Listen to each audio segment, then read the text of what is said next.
Ilakip na lang mo daw ang mag-card sa mga kasi. Yung kasi daw naalay mo kalipong-kalipong ni Ana, di ba?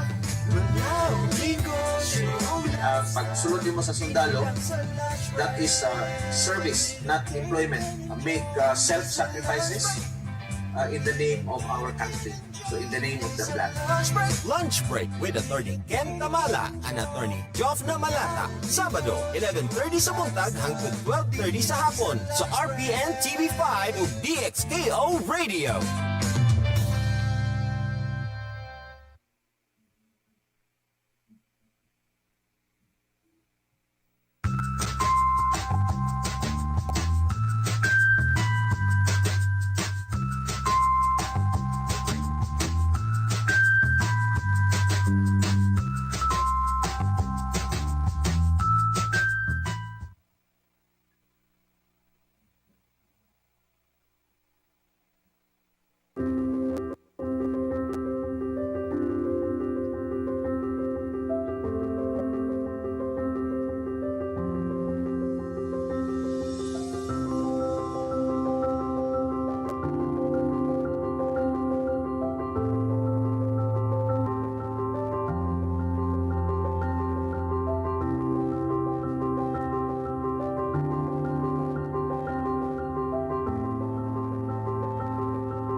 Mga importanteng isgutanan may tungod sa balaod, negosyo, politika, ug bisan pa sa atong lifestyle. Oras na nga kita makig-uban sa duha ka mga aktibo ug batan-ong abogado nga sila si Attorney Ken Tamala ug Attorney Geoff Namalata sa programang Lunch Break.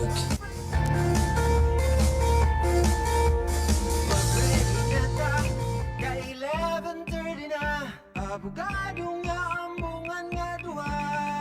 Dinli sa lunch break with Attorney Ken and Geoff. Dinli sa lunch break with Attorney Ken and Geoff. Dinli sa lunch break with Attorney Ken and Geoff. Kamayong udto sa tanan, welcome to Lunch Break, welcome to our conversation. Ako si Attorney Ken Tamala. Ug uban nato karon si Abel Omisol.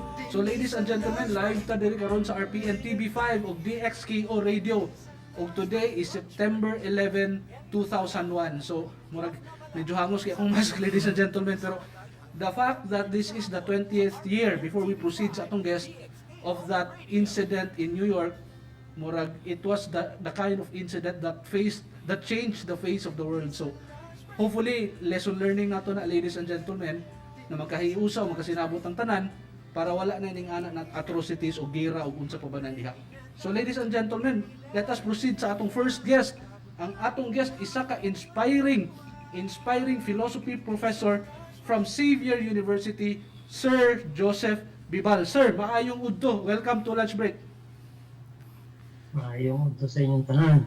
Abel, si Ken. Mayo sa pagpaminaw.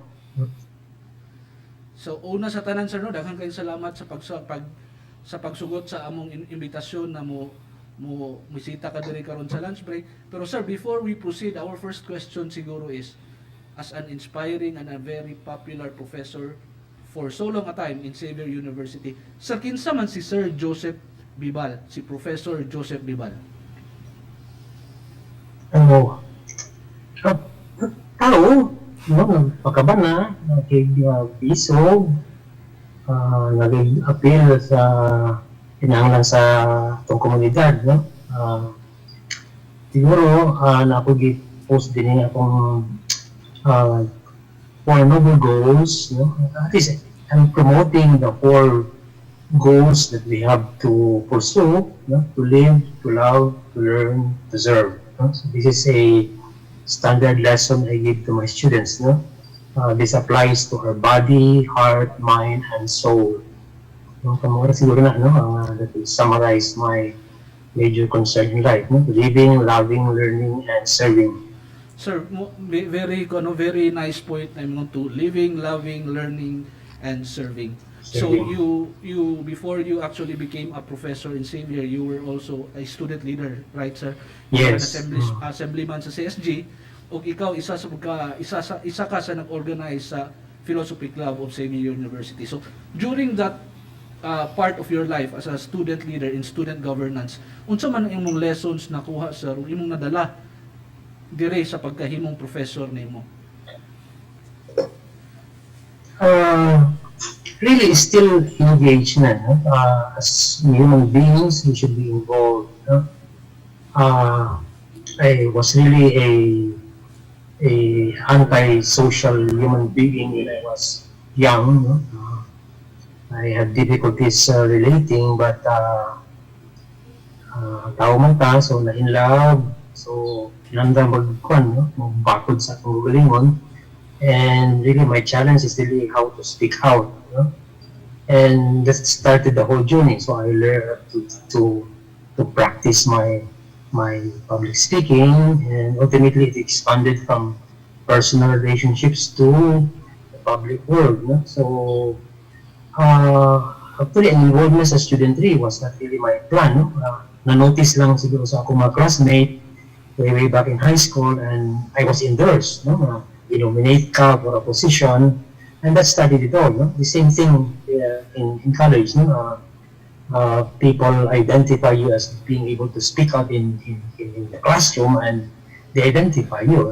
That I think is a mark of our character. No? So, natin na siguro tayo natural abilities and talents that other people recognize. No? So, the goal is really to express them, you know, for the benefit of the public, you know.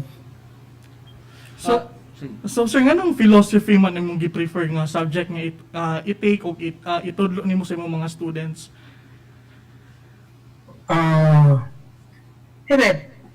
Siguro even in my backgrounds, the world of ideas, no? I love ideas. My love for reading actually started way back only in high school, no? During my sickness, no? And even in my first schooling, no? In electronics, my friends were amazed na other than the technology books, I was really devouring some books in the library on philosophy. No? So I have read Plato, the ancient literatures, even before I really started with philosophy. No? So they were wondering why I was reading a portion of my earlier memory was really, I was reading the dialogues of Plato on Socrates. No? I got some introductory books. So and I think might have been planted there at the very beginning. No? So the pursuit of ideas. No? And it's a natural gift. No? I'm physically weak, so I never really excelled in sports. No? I did not really manage to succeed in athletics. No? High school, I tried for a tryout in basketball. It was very rough. No? Baseball was also rough for me. The only place I could get in was in volleyball. At least you have lesser physical contact invaluable. So we won a few, but we did not become champions. So I think all of us have certain natural gifts. My NCE also demonstrated the highest level of competence in reasoning ability. I think that's also another reason. So my rating in reasoning ability was 98 compared to mathematics and the other skills. Sir, I want to get on the point na katong your love of reading. I think this is very important because especially with social media and the other things that are distracting our younger ones now, kanang giunsa nimo, og I'm pretty sure na imong gi-introduce ang kanina principle na philosophy nimo sa love of reading, learning sa imong students. How did you in the course of your entire career, giunsa nimo pag-introduce ani sir na ang mga estudyante, especially rong mga bag-uhan na maingon na nindot pa rin gihapon ang magbasa? I think a lot of that should really be in her own passion. People can read what we feel through the passion that we have in talking about certain ideas. My teaching philosophy is I teach only what I love.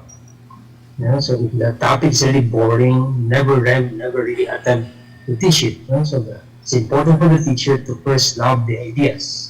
Because it will come out in the tone of your voice, the facial expression, body language, and the passion that you have for really encouraging them to pursue the same understanding. So, lisod man kung imo silang i-convince sa utang na ikaw gani mismo, na bumili pagdawat, diba? So, it comes naturally, so murag sakop ba?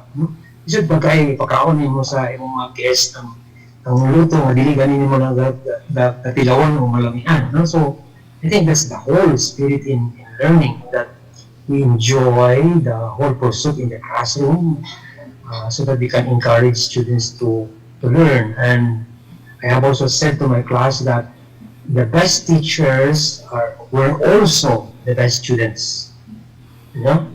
So na ako'y education students sa una nga sige absent, he's training to be a teacher. So ako siya gigi-confront, after sa class na, ano man ka nga, mag-teacher man ka, ikaw niya absent ka, saan yung po-convince yung estudyante later on na magtulong ka sa classroom na, ikaw gani, ikaw sige ka absent. So, I'm happy to know that several years after that, I saw him really actually became a teacher and was taking masteral in teaching. So, in some sense, I must have changed him a lot in those ways. So, really, the love of reading, and even now, I can never exchange a printed book from the PDF. It's more difficult to read than PDF online. The screen, it's really tiring to the eyes and create a lot of stress. It's really best to have the material in a printed text. So sir, sa imong 35 years nga pagtudlo, sir, naagyapon kay nakuha nga mga lessons nga as ga-teach ka, sir, or medyo mas daghan kag nakuha nga lesson before ka na-teach? Yes. It's living is constant learning. So not only do we learn from books, but we also learn from students, and it's good for teachers to listen to our own students. And I have been corrected a number of times by my students. So, for instance, the new development in the stages of moral development of Kohlberg was actually mentioned to me by my student. Sir, naanay baguhan na, sir. Tama ba? So I have to go, when I went back to the office, and I have to check it out in Google. It's true. So the highest level of development for Kohlberg will really be in terms of the involvement in society. So there have been changes in the way people and experts are interpreting reality. It's a hermeneutical process of understanding that we understand even our own process of understanding, and even our sensitivity to our students. So they tell your story, and you get to know what it means to teach, and you cannot just base your grade entirely on you might say the paper. No, you have to also bring in some human element in the grading, no, that you have. Sir, you mentioned a while ago about the pursuit of ideas. Murag mo, straight mo off tangent ng tagamay. And this is, I think this is a very critical and very important point that I would like to ipabalo sa atong mga naminaw og nagtan-aw about the pursuit of ideas. And you are a philosophy professor, an inspiring and a very competent philosophy professor. Sa duration sa 20th century or unsa man ang idea sa 20th, 21st or 19th century na philosopher, unsa man ang idea which you think is the most important na dako ang yang impact sa kalibutan, unsa man na philosophy, unsa man na concept? For one, I think it's important that we avoid ideas that are extremist, yeah? In all fields of endeavor, whether involving the scientific world, involving society, involving relationships, or even involving religion. No? We avoid extremes of fighting and aggression and violence, and likewise we avoid the extreme of apathy and indifference. No? So three failed responses would be to fight, to flee, or to freeze. No? Most of us freeze. No? We are saying na di mo ko violent, di ko apathetic, but then what are we doing? So literally many people are just living one day at a time, no? Just eating it out and devouring a lot of Netflix or chatting on Facebook, but are not actively engaged. No? So that's one thing that we need to remember. No? We stay in the middle positions. No? When we are in the middle position, we are able to listen to both sides. No? Democracy certainly should be pursued, and democracy by definition really would be to create institutions of public discussion, which includes the radio, the media. They should be open. They should not really be censored. The only rule that we have to set for the media is that they do not make any accusations that they cannot really support. No? So it's really pursuing a middle ground in everything. No? Of course, we have to adhere to the eternal moral spiritual values. No? So charity, faith, hope, and love, that should apply to all. And I have been very clear that the one common message of all religions is love. So I will not never go for any kind of religion, whatever that is, that will harm or criticize or malign other religions. So I've been telling my class, I hate it if people debate on what you believe in, and you have to come out strong to be the only one. Every religion has something correct to pursue, and the challenge is to avoid any position that can hurt. Yeah? So we have to be respectful of all positions and allow them for as long as those ways are not violent. Yeah? Okay, so that overall is my position on the world of ideas. No? Stay in the middle, avoid anything that can harm, avoid anything that will bring us to apathy. No? So we have to even in science, no, we need to slow down on development. No? If we are too fast, we have to admit that we will be wasting a lot of resources that will no longer benefit the poor. That's something that we have to recognize. No? We are moving too fast in construction. We may be neglecting the needs of the poor. Okay? So sir, para sa imo sir, unsa ka importante ang love sa philosophy, sir? Everything is love, no? An engineer who does not love will be corrupt and will not produce a good house, no? An engineer who loves will construct a house as though it is his house. he can never cheat on his client just to earn money.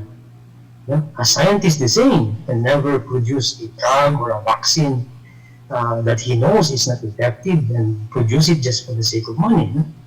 And media man the same cannot really just bring out a news just because he is paid or he has some political motives. No? A cook the same. No? Love should be part of everything that we do. No, without love, then what we are doing is really useless and unnecessary. Sir, you mentioned a while ago about values, and I think you stressed the importance of katong values na imong gi-mention ba. In the course of your career as you guided your students for the 3 decades plus na nagtudlo ka, unsa man ang mga critical or important values na imong gina-impart sa ilaha na magamit nila right after they get out of the confines of the school? I followed two kinds of values. I forgot the author of this, but the author mentioned two values, two groups of values. First, the values of being, which are necessary for one's personal development, which includes honesty, courage, sincerity, self-reliance, hard work. No? But then there is another kind of values, which is a higher and larger one, which is identified as the values of being, which includes mercy and forgiveness, charity, kindness, altruism, charity. So in our development, we first pursue the self-love, which is not becoming egotistical, which is not selfishness. So when we take care of our needs, when we take care of our health, when we take care of our feelings, when we go to counselor because we have thoughts of suicide, or when we pray to God because we needed some divine support, these are values of being. We need to secure the self. But then as we become able to develop, we enlarge to involvement with our families and neighborhood and to society. So I often say that charity begins at home, but it does not end at home. It should expand outside. No? Honesty is the best policy, but honesty has to do with nurturing your own moral integrity. But honesty should expand to public service. No? So when we are lying to ourselves, it is likewise true that we lie in public. If we can cheat and steal at home, then we become also thieves in public service. So it all begins to, really, it's not a question of family first. It's really self first, or even God first. You know? At the very core of our person is a divine nature who is God. You know? It's not a question of believing in God. It's the awareness of a spiritual nature, you know, which is present within us. You know? And as my teacher would have told me, during a war inside a foxhole, when you are really bombarded by bombs all over the place, you can never become an atheist. You know? You scream out, oh my God! No? That's the only reality. No? It's not a question of your belief in religion, but the awareness that anything can happen to you, and the only support you can have is some divine reality beyond us. Okay, so values of being and values of giving. Okay. Sir, you mentioned about love, no? Nindot kayo to na topic when asked by Sir Abel. Can you say na murag na mga libro po na I came across with katong CEO of Microsoft, si Satya Nadella, na ingon siya na the importance of empathy in our work. So, parihara ba ni sa katong love na imong na-mention? Is empathy part of love? Yes. Love is not one thing. It's a kind of an umbrella concept that involves all the other little values. No? Most basic appearance of love is respect. Or it can even go down to recognition. No? The awareness. So, you come into a room, love manifests itself in the awareness that there is someone there. Therefore, I cannot just do anything I please. So it's not a world where I decide to do whatever I want. No. You can do whatever you want inside your room, your private space. But once another human being appears, even outside your room, okay? So the action must be towards recognition of the other, just as I want to be respected. In the highway, the same, no? That I do not move my vehicle too fast or too slow. It's still with recognition of the other. So if we are working on love, then we will lessen our reliance on external laws because we are governed by an internal law which is more enduring. And this is a divine law. No? However you may argue about it, the internal law is that we are a spiritual being essentially. Teilhard de Chardin has noted it that we are primarily a spiritual being rather than a physical being. So we are not here on this world because we are material. We are on this world because we are essentially spiritual. And the world is a passing place and it's a learning experience. It's a difficult reality that we explain, but the whole pursuit is really towards the Omega.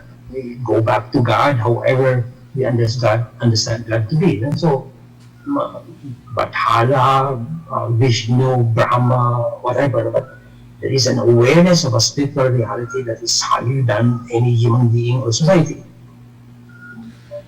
Sir, today is the 20th anniversary, if we can call it anniversary, when the World Tower incident Yeah. happened. And essentially that happened because possibly there was a conflict of a collision, a conflict of values of belief system. So Yeah. what do you think, sir, is the remedy sa sa imong personal point of view lang unsaon nato pagkahiusaw, unsaon nato na kitang tanan sa tanang kalibutan na magkahiusaw, magkasinabot ang tanan. So unsa Yeah. man imong take ana? Primarily, it's really mutuality. No? That the whole world depends on everybody else. No? We can go back to the family, or you can go back to the body. Notice that the human body is governed by different vital organs, so they are all working together. So we can use that as an analogy. The home place the same. And way back in the ancient times, Plato has noted that society is governed by different classes operating harmoniously. This is true in all political theories, no? So likewise, the whole world, China, Russia, the US, the major superpowers, Germany, have to learn to respect each other. No? So I think we have made some effort in this. There have been some treaties on the ban on nuclear weapons. There have been a ban through the years on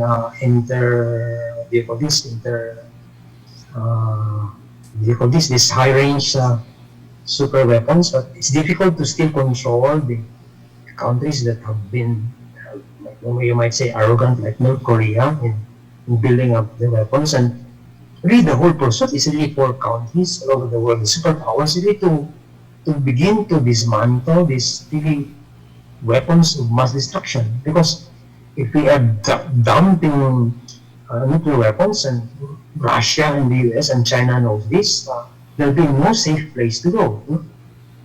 So that's one area. So to avoid extreme position, and the work of the US after 9/11 in Afghanistan, and they just departed Afghanistan, which certainly have been recognized as a failed war. To my mind, any kind of liberation of women, for example, in Afghanistan, and we know the whole case that they are not recognized, should really come from the women. They should start to organize themselves and protest. It's not anything that can be pursued by other women around the world, but they must come together, and certainly they will have to meet in secret, organize, and speak out to their husbands and communities and community leaders. So it has to begin with that. So politics should be such that people start using force as a first kind of response to any situation. Even the drug war can never really be won by a massive police action. So it's better to look at the drug war as really a psychological, spiritual issue. No? These are people struggling to make some meaning in their life, and drug addiction is really escapism. Psychologists know this, no? And spiritual leaders know this. No? So we have to bring back spirituality into politics, no? And ask countries to really minimize their pursuit of colonial rule. And secondly, notice historically, colonialism has ended. No? It was very strong in the 18th century. We have been under Spanish rule for almost 300 years. Japan attempted for a few years but failed. The US and the other countries, China is very strong, and the one country to watch right now is China. They are really trying to expand around the world. No? Some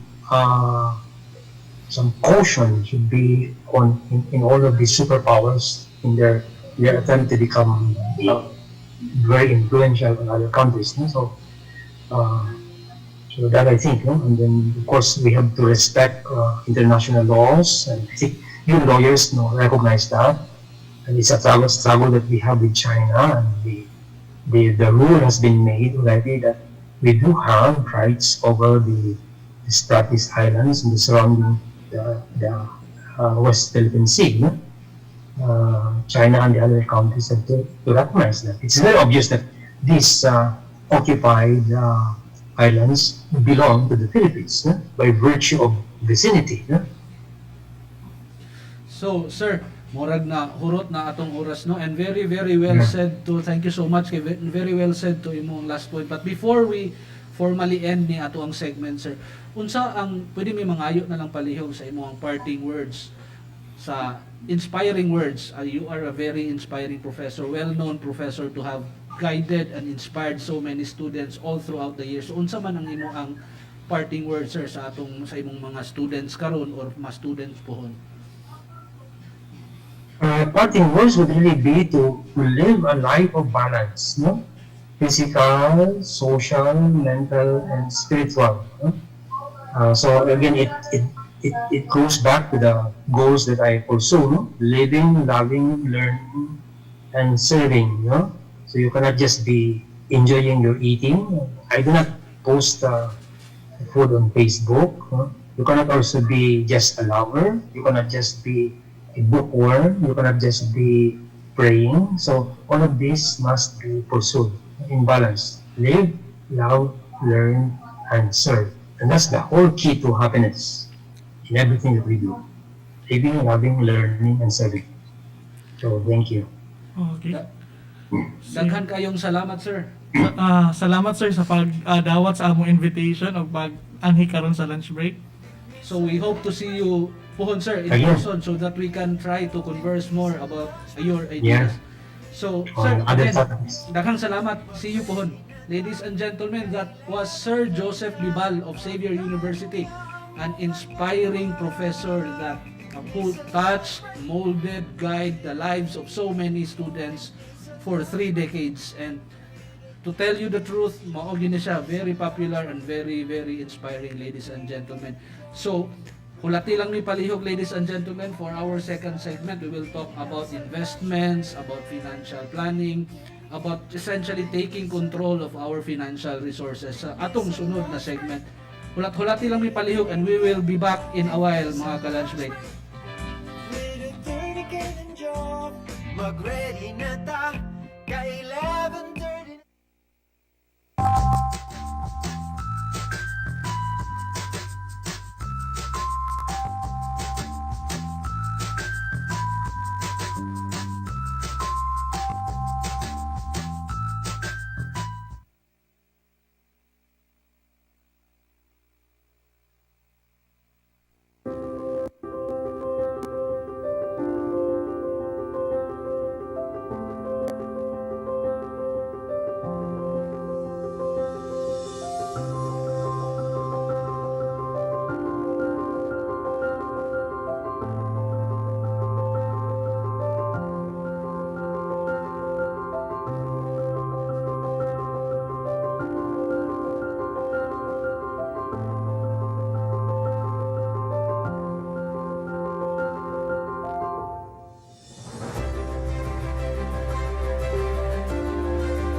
break. With a dirty Canaan job. Denise sa lunch break. With a dirty Canaan job. Mag-ready na ta. Ka 11:30 na. Abogado nga ambungan nga duha. Denise sa lunch break. With a dirty Canaan job. Denise sa lunch break. With a dirty Canaan job. Denise sa lunch break. With a dirty Canaan job. Malaw negosyo ang lifestyle. Hindi lang sa lunch break. With a dirty Canaan job. Denise sa lunch break. With a dirty Canaan job. Denise sa lunch break. Lunch break. Welcome to Lunch Break. Again, once again, ladies and gentlemen, mga ka-lunch break, we are now naanata karon sa atong second segment, and essentially what we are going to talk about is financial planning, investments, taking control of our, again, as we mentioned, financial resources and our financial destiny. So ang atong usunod na guest, mga ka-lunch break, is a very experienced licensed financial advisor, and actually he is also the assistant unit manager of one insurance company here in Cagayan de Oro. And ladies and gentlemen, without further ado, mga ka-lunch break, atong i-introduce Mr. Dave Do. Sir, maayong udto sa daghang salamat sa pagsugot diri. Sir, mayong udto. Salamat sa invitation. Thank you so much. So sir, let's get into the topic na, no, if it's all right. Sir, Yes, sir, go. this is a very common sense question, but I would like to ask you this. Are most people dili kayo sila kuan ba? Dili ba kayo sila familiar sa pag-take og control sa ilang financial resources? Common ba ni na problema? Very, very common, sir, no? I have several clients po na most of them actually are struggling, no, on handling their finances, and I'm glad na naami to assist them. So sir, sa karong atong mga viewers diri sa lunch break ug listeners na of course ang tan-aw ug naminaw and who want to take control of their financial destiny. So unsa man ilang una na steps, sir? Unsa man imong advice na mahatag nila una? Actually, sir, especially what's happening right now, ang una gyud nga step actually, sir, is actually they can do it on their own. They can do research. But having financial advisor discuss these things with them, we have questions kasi we have computations on we have questions on how to assess or mahibalo na mo unsang imuhang mga plans bitaw, sir, and then we have systems na makompute kung pila ang kailangan nimo, pila imong kailangan i-save, no, and things like that, para dili na gid kaayo maglisod ang mga clients. Oh, very, very well said, sir. No? So, sir, you mentioned, you touched on saving. So, normally, ang concept ng good nato, namo, na dili kayo familiar into this kind of, technical makining financial planning and all. Is it really necessary or alright or ba na magsige ra kang save, or kinahanglan ba nato na ilabay gamay or ipadaplin gamay sa other ventures or investments ang atong mga natigom ginagmay? Very, very great question, sir, no. Bali, kato, sir, ako mga nabantayan, a lot of my clients are saving sa bank lang, no, which is bank is not we are not discouraging bank, sir. Bank is good for your emergency funds lang yun. If ever kinahanglan nimo i-withdraw diretso, very accessible kasi ang bangko. But if you're kung gusto nimo mo grow mo gud imong money, pila ra mo gud ang interest rate, ang annual sa bank, no, right now. Tapos if you want to grow it, you have to invest it sa stock market, sa either gusto ka mag-business, no, in order to grow your money. And doing that, say for example sa business, you want to you need high capital, no. Tapos sa investment sa stock market and all, you have to register, you have to study the market, no. Very, very hassle po, no, if you have limited time, no, sa imong nakay day job tapos family na po, no, pagka uli sa balay. So we financial advisors offer especially our company offer a product wherein you can invest na dili na nimo kailangan mag-study og market, mag-register ani, magpagawas og dakong kwarta. So we have programs, sir, for that. So sir, you mentioned about katong programs, and correct me if I'm wrong, and I think one of the programs you mentioned is kaning variable insurance, di ba? Is this a type of investment plus na pay insurance, right? Sakto ba ko, sir? So Sakto, sir, sakto. So kana sir, unsa may what is the concept of variable insurance kay kasagara man gud naa man gud tay makahimamat lugar, makastorya here and there na murag medyo negative pa sa concept of having an insurance policy. So how do you try to convince them, sir, na it's actually good for them to have an insurance policy instead of kanang dili gyud na magsigira og save? Sige, sir. Bali, sir, tinood yun na, sir, no? Na dagan yun mga skeptical regarding sa life insurance. And good thing lang especially here, sa insurance company na mong yun Cagayan de Oro, there are lots of claims na, no? Na makita ni mo, sir, na for paying for how many months, tapos nagsakit lang siya, tapos check 2 million pesos, mga death benefit na 1.5 million, mga nga. So bali, sir, regarding sa variable insurance, na kasi duwa ka insurance klase, no? Ang naandan kasi nato dari sa Pilipinas was the traditional insurance, no, na wherein kung nay mahitabo ay arapod. No, kung muna ang gakadunggan ako sa clients na ko, maaya ra man na kung mamatay ko, ana di ba, sir?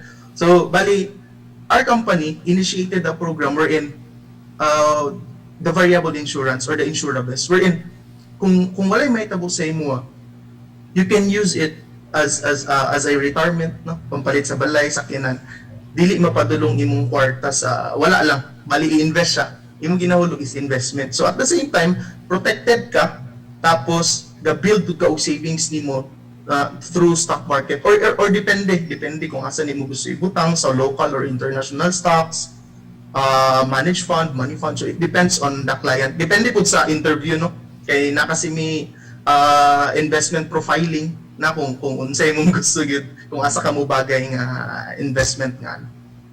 Sir, atong kaniyang topic gihapon na about insurance. I think this is very critical point na we have to talk about.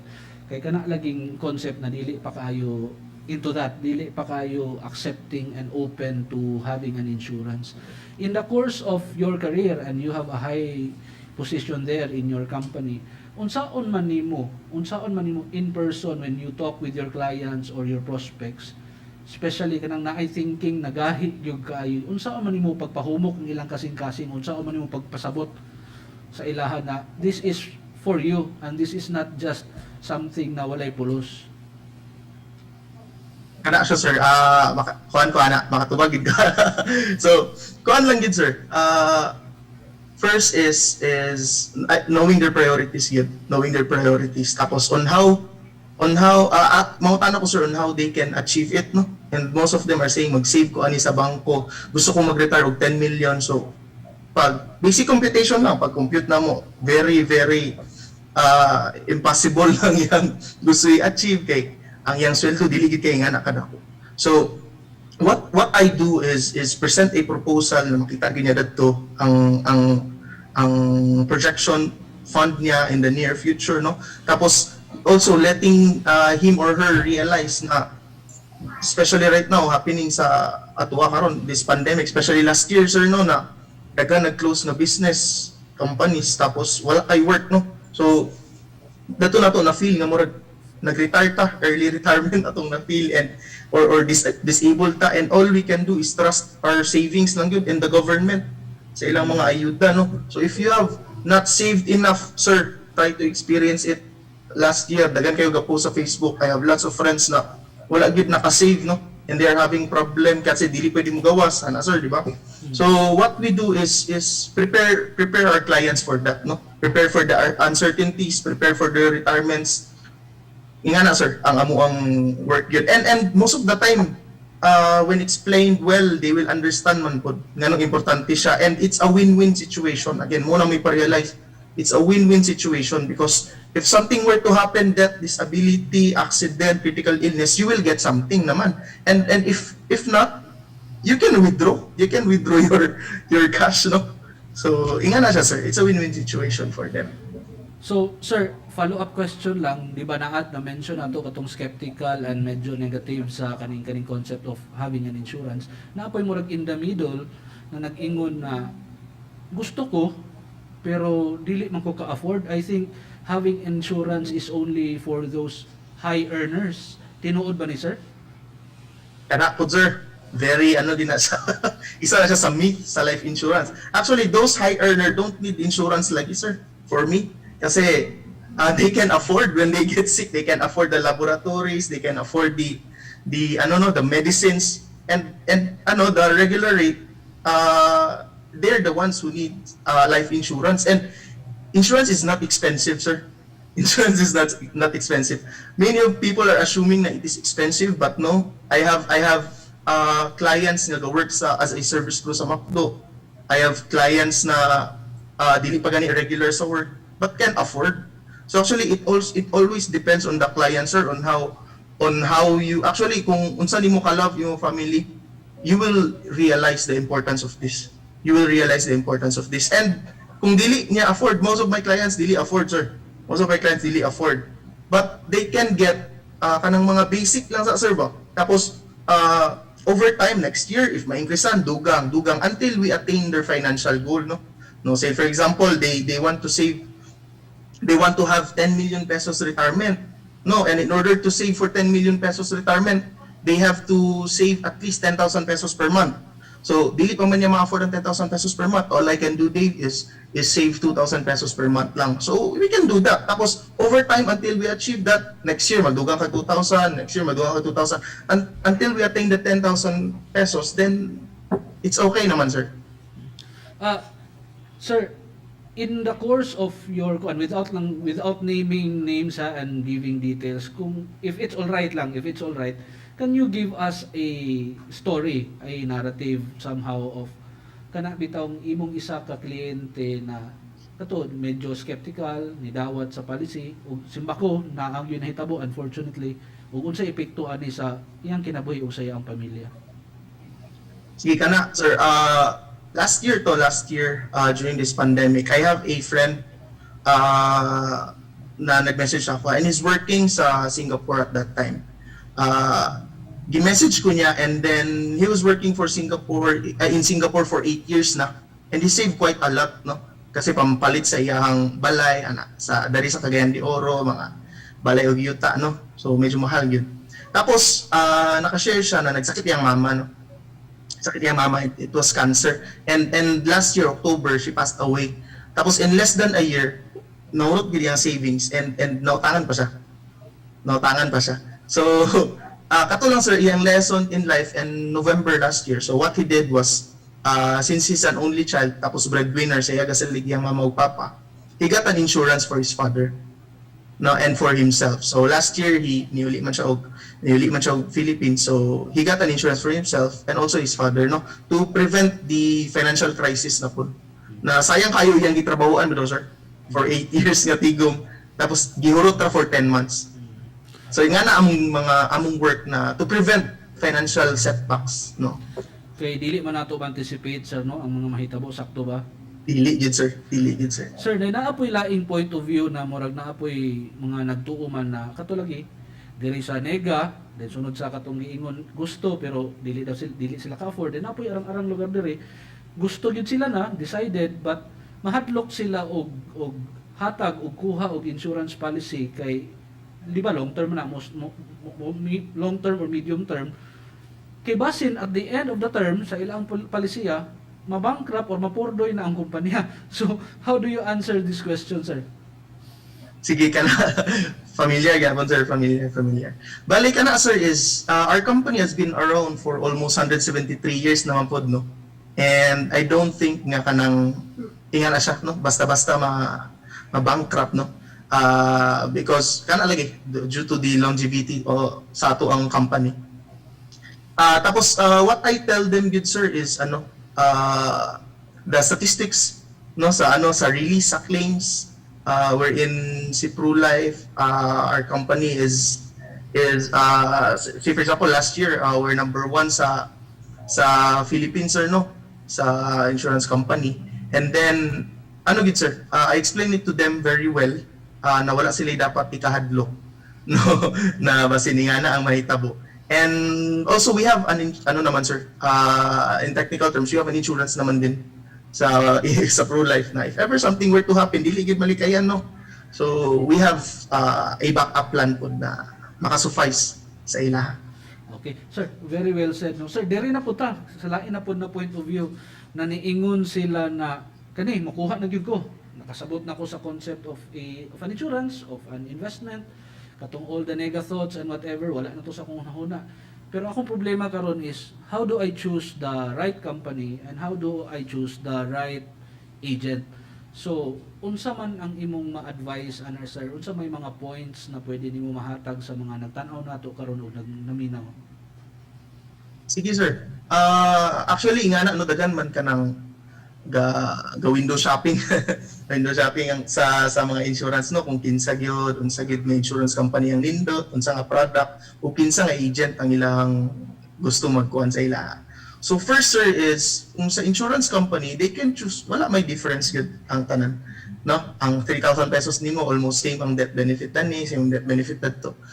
Tapos ano lang gyud sa if you want difference, say for example you wanted insurable or variable insurance no, dito kita sa for me sir, akong ginaingon sa akong client pinangkahay, dito kita sa nakauna ma'am. Dito kita sa naka-discover sa variable insurance. No, why go to another when there is a company nga siya gid mismo ang nakauna sa variable insurance. No, and if your tumong is investment, then look at the statistics on pila ta ka years, consecutive years na number 1 sa investment pod. No? Tapos sa claims, pila ka billion, pila ka millions ang gina-release ni ProLife every year. No? Tapos based on our own experience here in Cagayan de Oro, grabe sir, 3 to 5 business days automatic ang benefit no. And ang pinaka nakaka-proud yun sir for me is I have clients nga dili man ako gina-generalize no na I have clients na kanang ni balhin kay wala na naatiman sa ilang hinti. No, especially kanang especially sir kanang mga bag pa tapos kalitra mawala sa insurance. So expect na lang kita dili na niya maatiman. No? So that's the advantage of agents na pila na ka years sa industry no. 3 years na, 4 years, 5 years no na almost na kita ni. And maybe sa mo ang tradition sir, maupod nang naka-proud na kay nami trainings actually na on how to sa after sales service na always good communicate when ma-adapt na mo karon na if na ay mga importante nga news regarding sa kuan always ginamo sila gina-communicate sir. So malabo gid na dili na mo sila ma-communicate no. So ingana sir ang ano ang mga choices very nice point sir no. So sir murag kurot na mo gid atong oras, paspas man day kay ning Yes, oras. sir. Very interesting talking to you, pero before we officially end our segment, our conversation with you, unsa man palihog sir, palihog na lang kog hatag sa imo ang parting words or advice ba sa atong mga viewers and listeners diri sa lunch break. Sige sir, thank you so much no sa time again. And kato sa mga viewers karon, don't be afraid sa mga financial advisors, sa mga agents, don't be afraid. Because again, just remember, ma'am sir, na we don't sell life insurance no. We sell what life insurance can do. No? We sell what it can do na which is to protect your family from sa mga utang no, to protect your assets, dili nimo baligya imong yuta, imong kabalayan, imong sakyanan no, your savings, and also to prepare you for the uncertainties in life no, death, disability, accident. So kato sir ang ako ang parting words, and hopefully very thankful sa yung program sir to spread this kind of awareness no sa atong mga fellow Cagayanons. Thank you so much. Okay sir, thank you so much. Hope to see you in person para ato pa rin padayunon ang atong istorya. So ladies and gentlemen, mga ka-lunch break, that was Sir Dave Do of ProLife UK here in Cagayan de Oro. He is the Assistant Unit Manager. So mga kaigsuunan, I hope na atay nakuha mga ginagmay dito no. Very interesting ang ato ang mga guest. Si Sir Joseph Bibal, an inspiring professor, and now the latest, there is atong second segment, si Sir Dave Do, an insurance unit manager, a licensed financial advisor. So ladies and gentlemen, that is all. Murag nahuman ang atong topic, nung nahurot na atong isa ka oras. Again, daghang salamat for tuning in. Nemover est quimundum non redat meliorem. What man is a man who does not make the world better. See you, ladies and gentlemen, sa sunod na Sabado. Have a blessed weekend. Denise sa lunch break with a dirty Kenyan job. Mag-ready na ta, ka 11:30 na. Abogado nga ambungan nga duha. Denise sa lunch break with a dirty Kenyan job. Denise sa lunch break with a dirty Kenyan.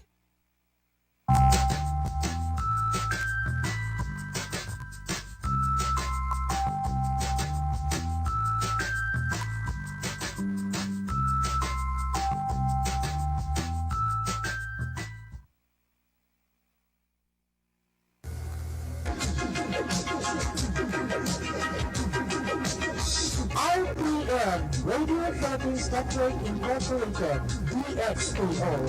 Present sa Zindang Uksor sa Dawan sa inyong radyo. RPN DXKO, ang radyo ronda dili sa Dakbayan sa Cagayan de Oro. Sigahan na may galaon sa katawan, ang daw serbisyo sa tanan. Ang RPN DXKO